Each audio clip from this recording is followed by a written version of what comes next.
Comment gérer efficacement les collaborateurs plus âgés que soi?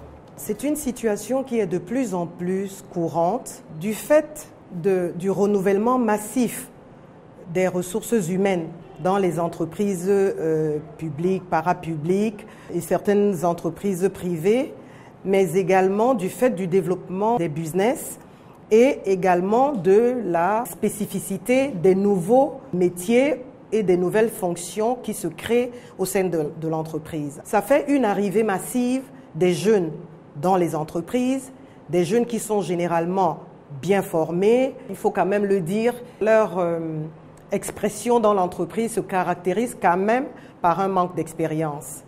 De l'autre côté, donc, nous avons les seniors, c'est-à-dire les collaborateurs âgés, qui, eux, sont certainement diplômés, mais font valoir une grande expérience et une très bonne connaissance de l'entreprise. Certains sont très prêts à collaborer, mais on note que souvent, ils font une rétention d'informations qui est vraiment néfaste par rapport à la performance de l'entreprise. Un jeune leader qui se retrouve dans cette situation, qui doit gérer des seniors, comment est-ce qu'il doit s'y prendre? Il doit d'abord être conscient que cet état de choses crée des difficultés d'ordre relationnel et d'ordre communicationnel. Parce qu'une fois qu'il le sait, alors son management, son leadership, il va l'adapter à cette réalité. Et la première chose qu'il doit faire, c'est d'intégrer ces différences. Ne pas stigmatiser sur l'âge, parce qu'un salarié, c'est son âge évidemment, mais c'est également ses compétences, son expérience, son statut matrimonial, etc., etc. Il faut prendre conscience également du vécu et de l'expérience de ce qu'on trouve. Donc, il faut savoir que les aînés qui sont là, du fait de ce vécu, ont besoin de reconnaissance. Et quand vous les approchez de manière courtoise et polie, ça vous facilite les choses.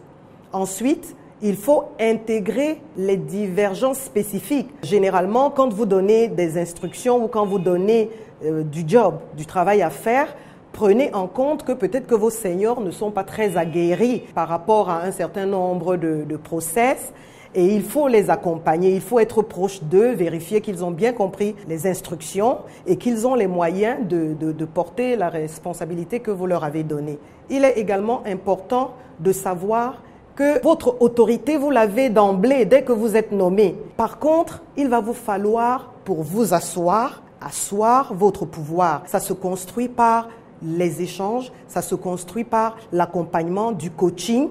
Il faut également faire l'effort de bâtir des relations personnelles avec les gens. Parce que pour pouvoir gérer des personnes, il faut les connaître. Et vous n'allez pas les connaître simplement sur la fiche de carrière que vous avez face à vous. Mais il faut vous rapprocher d'eux parce que quand ces seniors vous parlent de leur passé professionnel, généralement, c'est avec beaucoup de passion. Donc, c'est votre job de jeune leader. Vous ne pouvez pas mettre ces personnes à l'écart. Vous ne devez pas les encourager à se mettre à l'écart.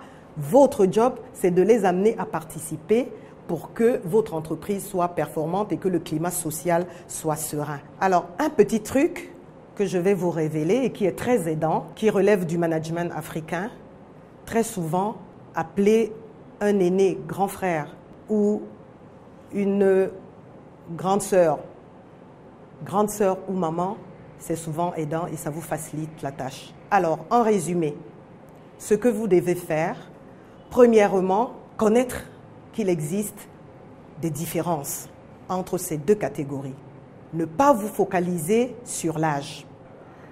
Intégrer qu'il y a le vécu qui valorise ces personnes plus âgées que vous.